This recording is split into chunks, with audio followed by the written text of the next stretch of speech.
आणि आता 50 बातम्यांचा आपण वेगवान आढावा घेऊयात महाफास्ट 50 मधून।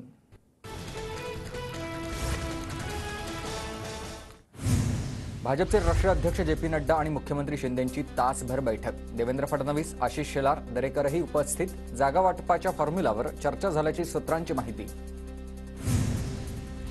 भाजपचे राष्ट्रीय अध्यक्ष जे.पी. नड्डा आणि अशोक चव्हाणांची भेट। देवेंद्र फडणवीसांच्या उपस्थितीत नड्डा आणि अशोक चव्हाणांची भेट। उमेदवारी दिल्याबद्दल चव्हाणांकडून नड्डांचे आभार।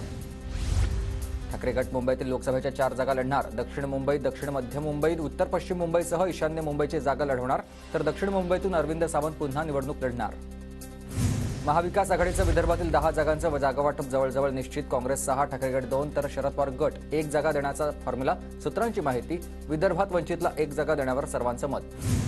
महाविकास आघाडीत जागावाटपावर 27 तारखेला अंतिम निर्णय होणार। पवार, पटोले आणि ठाकरे जागावाटपाबद्दल सांगतील, तर ठाकरे गट 23 जागांवर लढणार। संजय राऊतांची माहिती।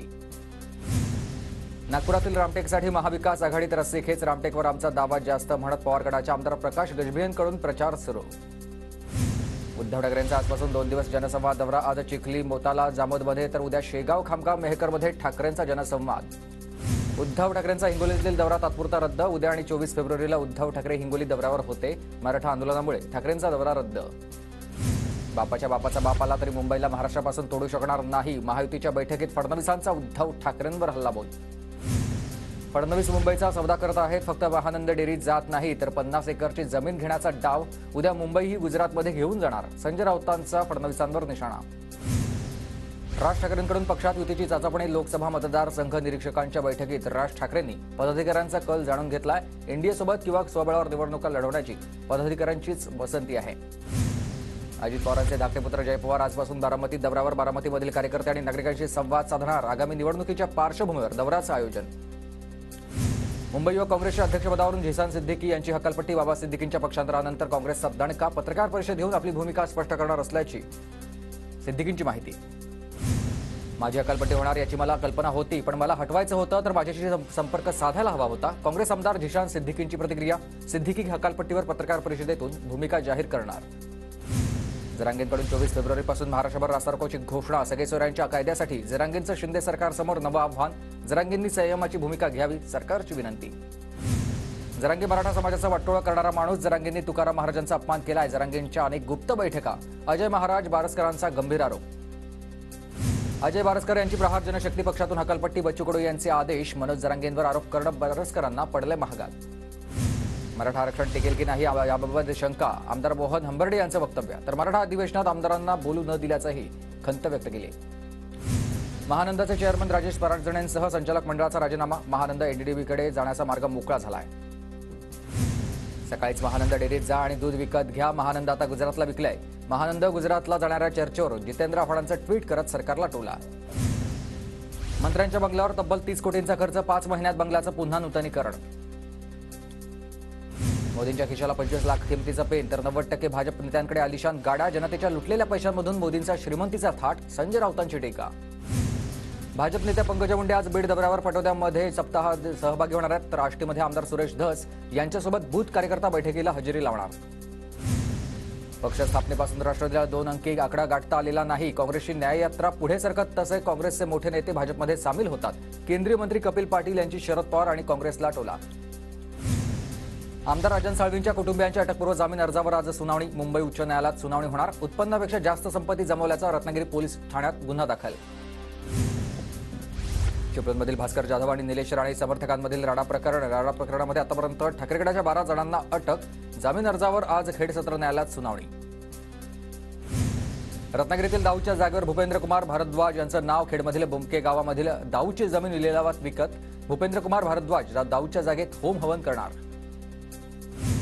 नागपूरमध्ये 15 ते 17 मार्चला राष्ट्रीय स्वयंसेवक संघाची अखिल भारतीय प्रतिनिधी सभा। लोकसभा आणि विधानसभा निवडणुकीच्या पार्श्वभूमीवर ही महत्त्वपूर्ण सभा होणार।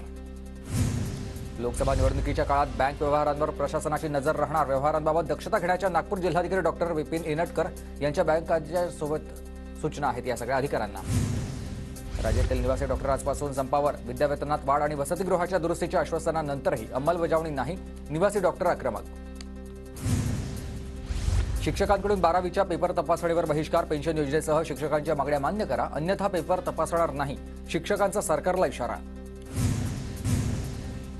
अमरावतीच्या सांस्कृतिक महोत्सवात अपंग मूक बधिर विद्यार्थ्यांच्या नृत्यात पालकमंत्री चंद्रकांत पाटील हे भारावून गेलेले आहेत. पाटलांनी चक्क आपलं घड्याळ कोरिओग्राफरला दिलेलं भेट. मुंबईमध्ये महानंद डेअरीच्या प्रवेशद्वारावर कर्मचाऱ्यांचं हे आंदोलन. महानंद डेअरीमधील 900 कर्मचाऱ्यांना 7 महिन्यांपासून पगार नाही. मध्य आणि पश्चिम रेल्वेवरील रेल्वे स्थानकांचा कायापालट होणार. मध्य रेल्वेच्या 12 तर पश्चिम रेल्वेच्या 8 रेल्वे स्थानकांचा पुनर्विकास होणार. भाईंदर ते वसई दरम्यान कालपासून सुरू झालेल्या रोरो सेवेला नागरिकांचा चांगला प्रतिसाद. एका दिवसात रोरोनं 20,000 रुपयांची कमाई केली आहे. मुंबई अहमदाबाद महामार्गावर वसई ते खानिवडे टोलनाक्यापर्यंत दोन्ही मार्गावर मोठी वाहतूक कोंडी. रस्त्याच्या काँक्रिटीकरणाचं काम सुरू असल्यानं चालकांना मोठा फटका. क्रिकेटपटू यशस्वी जयस्वाल याने मुंबईत 5 कोटींचा अलिशान फ्लॅट खरेदी केला. वांद्रे पूर्वेत अलिशान फ्लॅटची खरेदी. राज्यातील भाजपच्या प्रवक्त्यांचं उद्या मुंबईत प्रशिक्षण. प्रदेश कार्यालयामध्ये सकाळी 10 ते दुपारी 2 वाजेपर्यंत प्रशिक्षण. पुण्याजवळील रिंग रोडवर भूसंपादन लवकरच करार. लोकसभा निवडणुकीच्या आचारसंहितेचा रिंग रोडवर परिणाम नको. विभागीय आयुक्त चंद्रकांत यांच्या सूचना. अजित पवारांनी घेतलेल्या जलसंपदा बैठकीत मुळशी धरणामधून पाणी देण्यास टाटांची मंजुरी. धरणाची उंची 1 मीटरनं वाढवल्यानंतर पुणेकरांना पाणी मिळणार. पुण्यात 68% मुलांचं डीटी लसीकरण. महापालिका शाळेतील 68% मुलांचं लसीकरण पूर्ण. पुण्याच्या भोरमध्ये रस्ता सुरक्षेबाबत जनजागृती. डिजिटल चित्ररथावर चित्रफीत दाखवत वाहतूक नियमांबाबत प्रबोधन. मॅकडॉनल्डमध्ये चीजच्या नावाखाली ग्राहकांची फसवणूक. चीज न वापरता चीज सदृश्य पदार्थांचा वापर केल्याचा प्रकार उघडकीस आलाय आणि अन्न आणि औषध प्रशासनाच्या कारवाईनंतर नावातील चीज शब्द काढत बदल करण्यात आलाय. अमरावती जिल्हा मध्यवर्ती बँकेच्या 5 संचालकांवरील अविश्वास फेटाळला. बँकेचे अध्यक्ष आमदार बच्चू कडू यांना मोठा दिलासा. 14 संचालकांनी या 5 संचालकांविरोधात आपला अविश्वास प्रस्ताव आणला होता.